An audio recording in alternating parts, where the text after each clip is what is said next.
একমাত্র সাকিব ভাইয়ার ফিল্ম ছাড়া তো আমি ভালো কারোটারই রেজাল্ট পাচ্ছি না। আমাদের যেটা অনুদান দেওয়া হয়েছিল তার চেয়েও বেশি আমাদেরকে লগ্নি করতে হয়েছে। আমরা কারো ভালো আসলে দেখতে পারি না, ভালোটা দেখলেও আমরা নেগেটিভ মন্তব্য করতে থাকি। সালমান শাহকে দেখার আমার সুযোগ হয়নি। আমার যেদিন শুটিং তার একদিন আগেই উনি দুনিয়া ছেড়ে চলে গেছেন। মান্না ভাইয়ের জায়গা আর কেউ কখনোই নিতে পারবে না। বর্তমানে বলতে তো আসলে অনেকগুলো বছর ধরে আমাদের ইন্ডাস্ট্রির অবস্থা না ভালো না বললেই চলবে। আমাদের ফিল্মগুলো একমাত্র সাকিব ভাইয়ার ফিল্ম ছাড়া তো আমি ভালো কারোটারই রেজাল্ট পাচ্ছি না। কারো টেবিল কালেকশন ঠিক মতো হচ্ছে কি না এটাই সন্দেহ। একটা সময় ছিল ছবি বানানোর পরে টেবিল কালেকশনই টোটাল টাকাটা চলে আসতো, আর এখন হলে থেকে 2 দিনের পরে 3 দিন দেখে ছবি নামায় ফেলতেছে।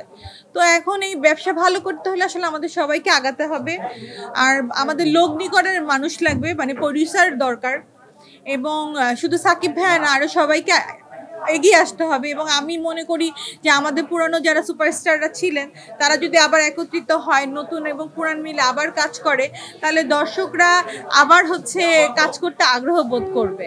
আসলে উনি তো অনেক দিন পর একটা ছবি দিচ্ছে উপহার, আর অনেক বিগ বাজেটের মুভি হচ্ছে ওনার, আর ওনার মুভিগুলো চলছে। আর এক সাকিব খান তো একা পুরো ইন্ডাস্ট্রি টেনে ধরে রাখতে পারবেন, এটা সম্ভব না। তারপরে তো সে আমাদেরকে বিভিন্ন দেশের বাইরে পরিচিত করছে, তার জন্য ওনাকে অসংখ্য ধন্যবাদ।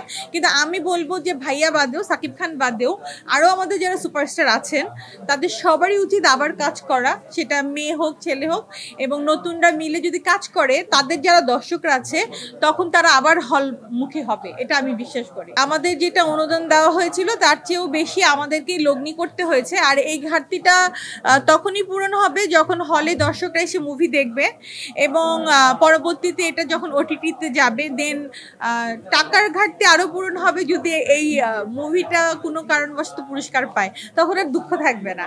এছাড়াও কিছুদিন আগে আমাদের আনন্দবাজার মাল্টিমিডিয়া থেকে ডাইরেক্ট অ্যাটাক নামের আরেকটা মুভি, যেটা বাণিজ্যিক মুভি, যেটা পুরোটাই প্রডিউস ছিলেন আমাদের প্রোডাকশনই, সেটা এসেছিল।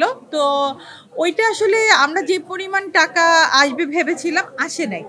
তো এখন এর জন্যই বলছি যে আসলে সবার আবার লগ্নি করা উচিত, সবার কাজ করা উচিত, আমাদের ইন্ডাস্ট্রিটাকে ধরে রাখা উচিত। এখন আমি যেটা দেখছি যে ওটিটি ভালো করছে, ওটিটি প্ল্যাটফর্মে যারা কাজ করছেন, একসময় যারা অ্যাড মেকার ছিল তারা এখন যারা ছবি বানাচ্ছেন তারা ডিফারেন্টভাবে বানাচ্ছেন, কিন্তু আমাদের যারা পরিচালক ছিলেন, মূলত আমাদের গার্জিয়ান যারা ছিলেন, তাদেরকে তো আসলে কেউ ইনভেস্টই করছে না। ওই যে একই কথা বারবার বললো, লগ্নি করার লোক নাই।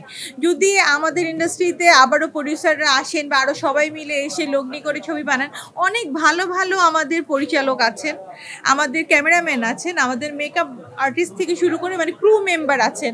আমাদেরকে কিন্তু ভালোভাবে যদি আবার ইনভেস্টার পাই, চাইলে আবার তারা ভালো ছবি উপহার দিবে, তখন আর আমাদের ছবিকে আবার নকল করতে হবে বাইরের মানুষকে। আসলে মানুষ যখন ভালো কিছু করে তখন ওই পর্যায়ে যারা যেতে পারে না তারা সেটাকে নিয়ে অনেক ধরনের কথা বলে, কারণ কি তারা যেতে পারেনি।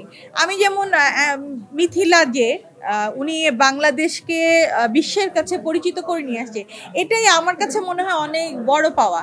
আমাদের উচিত তাকে সাপোর্ট করা, তাকে নিয়ে কাজ করা। তো এরকম প্রতিযোগিতা থেকে যারাই আসছেন তাদেরকে আমাদেরই উচিত সাপোর্ট করা, কিন্তু আমাদের প্রবলেম হচ্ছে আমরা কারো ভালো আসলে দেখতে পারি না, ভালোটা দেখলেও আমরা নেগেটিভ মন্তব্য করতে থাকি। বরং এদেরকে নিয়ে যদি কাজ করি তাহলে কি হবে, এরা তো এমনি বিশ্বের দরবারে আমাদেরকে পরিচিত করাচ্ছে যে বাংলাদেশ থেকে আসছে। তো এরা যখন কাজ করবে তখন মানুষ জানবে যে এরা কাজ করছে। তো ভিতরে ভালো খারাপ হয়তো বা সব জায়গাতেই আছে, সব কর্মস্থলেই আছে। ভালোটা আসলে নিজের উপরে, আমি ভালো থাকলে সব ভালো, আমি খারাপ থাকলে সব খারাপ। সালমান শাহকে দেখার আমার সুযোগ হয়নি, বাট ওনার একটা মুভিতে আমি চাইল্ড আর্টিস্ট ছিলাম, শাবনূর আপু আর সালমান শাহর প্রেম পিয়াসী। তো আমার যেদিন শুটিং তার একদিন আগেই উনি দুনিয়া ছেড়ে চলে গেছেন। আমি তখন অনেক ছোট, আমি ভেবেছিলাম আমি ওনাকে দেখবো, দেখা হয়নি। বাট আমি একটাই চাওয়া, আমি সালমান শাহ ভক্ত হিসাবে চাইবো, আমি একজন শিল্পী হিসাবে চাইবো সুষ্ঠু তদন্ত হয়ে এর বিচার হোক, এবং তাকে যদি সত্যি মেরে ফেলা হয়ে থাকে তাহলে অবশ্যই যেন খুনিরা শাস্তি পাক, ফাঁসি হোক খুনিদের, আমি এটা চাই। সংসার আসলে শুধু আমাদের যে মিডিয়ার মানুষেরই ভেঙে যাচ্ছে তা না, আমরা মানুষের ফোকাসে থাকি দেখে বা আপনারা আছেন বিধায় হয়তো বা মানুষ জানে যে আমাদের মানে সংসার ভাঙছে বা সংসার টিকছে, কিন্তু সাধারণ মানুষের ঘরে দেখলে দেখবেন যে আরো বেশি ভাঙছে। আর একটা সংসার টিকানোর জন্য দুজনের স্যাক্রিফাইস খুবই জরুরি, সেটা হাজবেন্ড হোক আর ওয়াইফ হোক, দুজনকেই প্রচণ্ড রকম স্যাক্রিফাইস করতে হবে, দুজনকে ধৈর্য ধরে একটা সম্পর্ককে টিকিয়ে রাখতে হয়। যদি দুইজনই স্যাক্রিফাইস মাইন্ডেড হয় তাহলে সেই সংসার আল্লাহ চাইলে টিকে। আর যদি এখন আমি কাজ করি, আমি হিরোইন, কিন্তু বাসার মধ্যে এসে হাজবেন্ড সাধারণ কেউ হয়তো বা তার সাথে ভাব দেখালো যে আমি নায়িকা, আমার পিছে আমার জুতা পরানোর লোক আছে, আমার ছাতা ধরানোর লোক আছে, আমার হাজার হাজার দর্শক আছে, নো। যখন আমি ঘরে ঢুকবো তখন আমি ঘরের বউ, তখন বরং হাজবেন্ডকে চেষ্টা করবো ভাত বেড়ে খাওয়ানোর। আবার ঠিক তেমন হাজবেন্ডও যদি বাইরে সুপারস্টার হয় যে তার পিছে হাজার হাজার লোক, হাজার হাজার মেয়েরা তার ক্রাশ খাচ্ছে, কিন্তু ঘরে এসে বউকেও সে ভক্তদের মতো দেখবে, তা হবে না। তারও ঘরে ঢোকার সময় বউয়ের জন্য একটু বেলি ফুল আনতে হবে, বউয়ের রাগ অভিমান ভাঙাতে হবে, তারও মাঝে মাঝে বউয়ের সাথে রান্নাবান্নায় সাহায্য করতে হবে। আসলে এভাবে একটা সম্পর্কের বন্ডিং হয়। আলহামদুলিল্লাহ আমাদের বন্ডিংটা এভাবে আছে। হয়তোবা আমাদের যারা গুরুজন ছিলেন, নায়ক রাজা থেকে শুরু করে মৌসুমী আপা থেকে শুরু করে আরও যারা, তারা সবাই আসলে স্যাক্রিফাইস করেছে বিধায় তাদের সংসারটা টিকে আছে। আমি দর্শকদের জন্য একটা কথাই বলবো, আজকাল ঘরে ঘরে খুব বেশি ডিভোর্স শোনা যাচ্ছে।